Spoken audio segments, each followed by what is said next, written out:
Hello there, welcome to Knowledge NAAC.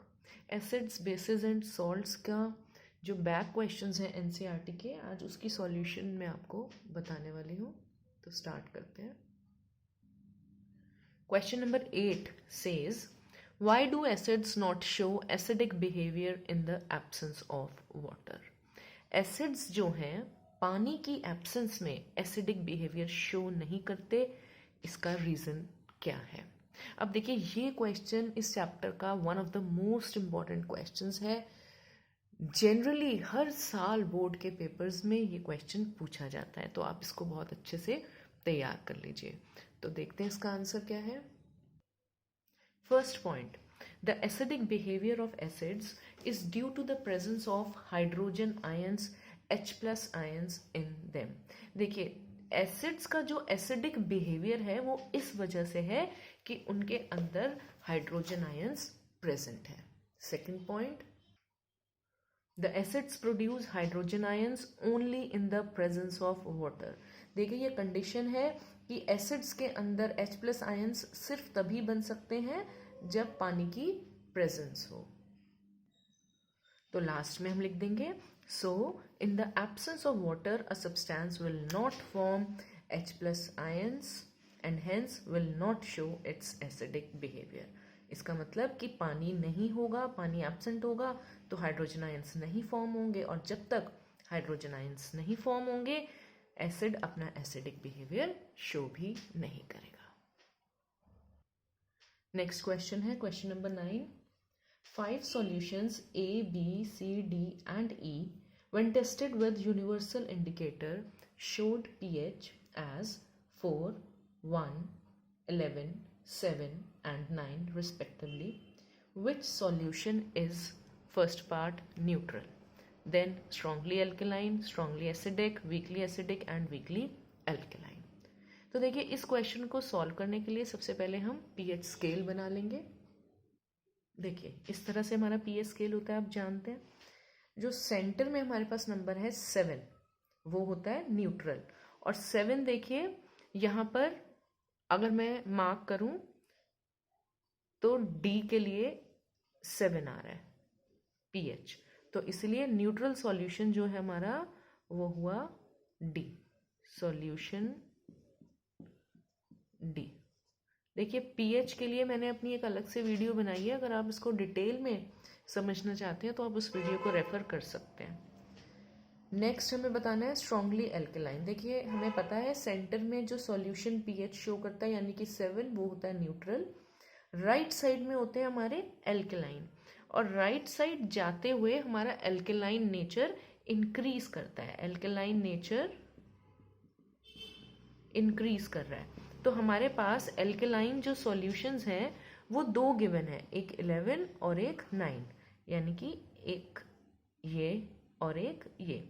तो right side में कौन सा नंबर आ रहा है हमारा 11, तो 11 जो है 9 से ज़्यादा स्ट्रॉन्ग होगा एल्केलाइन, तो इसीलिए बी का आंसर हुआ हमारा सॉल्यूशन जिसका पीएच 11 है। 11 किसका पीएच है, देखिए सी का। आप यहाँ पर लिख सकते हैं pH इज इक्वल टू 11, और यहाँ पर आप लिख सकते हैं pH इज इक्वल टू 7। अब नेक्स्ट पार्ट वो पूछ रहे हैं स्ट्रांगली एसिडिक। pH स्केल में लेफ्ट साइड पर जाने पर हमारा एसिडिक नेचर इंक्रीज करता है अगर हम 7 से 0 की तरफ मूव करें। तो अब एसिडिक सॉल्यूशंस हमें जो 2 दे रखी हैं A और B, ए का पीएच हमें दिया हुआ है 4 और बी का पीएच हमें दिया हुआ है 1।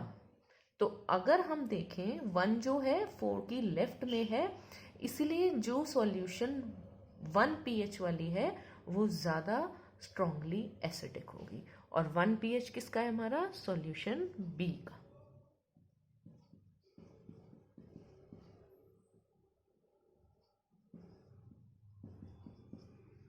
अब डी पार्ट वीकली एसिडिक। तो देखिए, एसिडिक अब हमारे पास कौन सी बची, pH 4 वाली, और pH 4 वाली सॉल्यूशन है हमारी सॉल्यूशन ए। तो इसका आंसर हमारा हो जाएगा solution A with pH is equal to 4।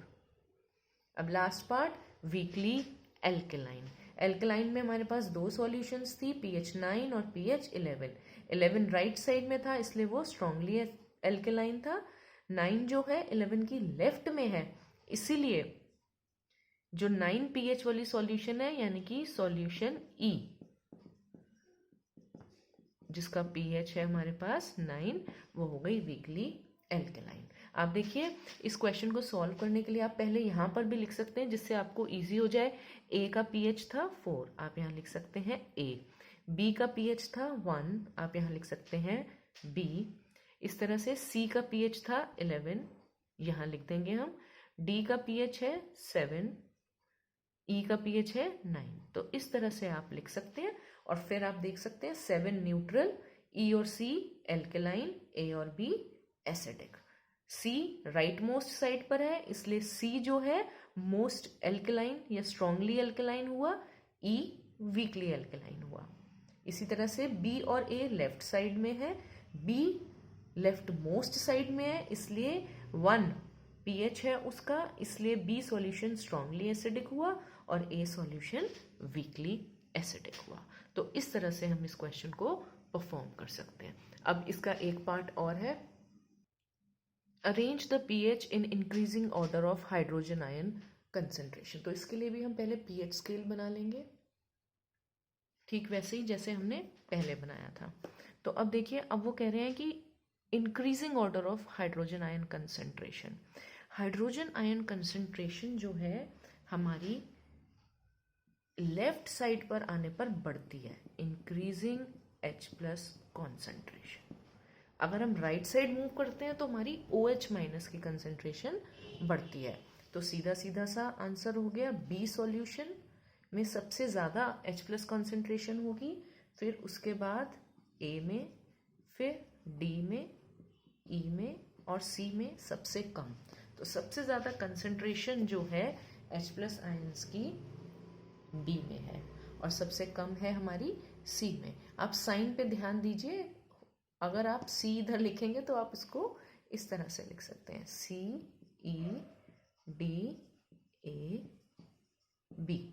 ठीक है, तो आप चाहे इस तरह से लिखें या इस तरह से, तो आपका आंसर ये रहेगा। तो ये थी सॉल्यूशन क्वेश्चन नंबर 8 और 9 की। होपफुली आपको ये दोनों अच्छे से समझ में आ गई हैं। बाकी की सॉल्यूशंस भी अपनी नेक्स्ट वीडियो में मैं जल्दी ही अपलोड कर दूंगी। अगर आपको ये क्वेश्चंस की सॉल्यूशंस समझ में आ रही हैं, मेरा कंटेंट पसंद आ रहा है, तो मैं आपसे रिक्वेस्ट करूँगी कि प्लीज़ आप मेरे चैनल को ज़रूर सब्सक्राइब कर दीजिए अगर आपने अब तक नहीं किया है, और अपने फ्रेंड्स से भी ज़्यादा से ज़्यादा इसको प्लीज़ ज़रूर शेयर कीजिए। Thank you so very much.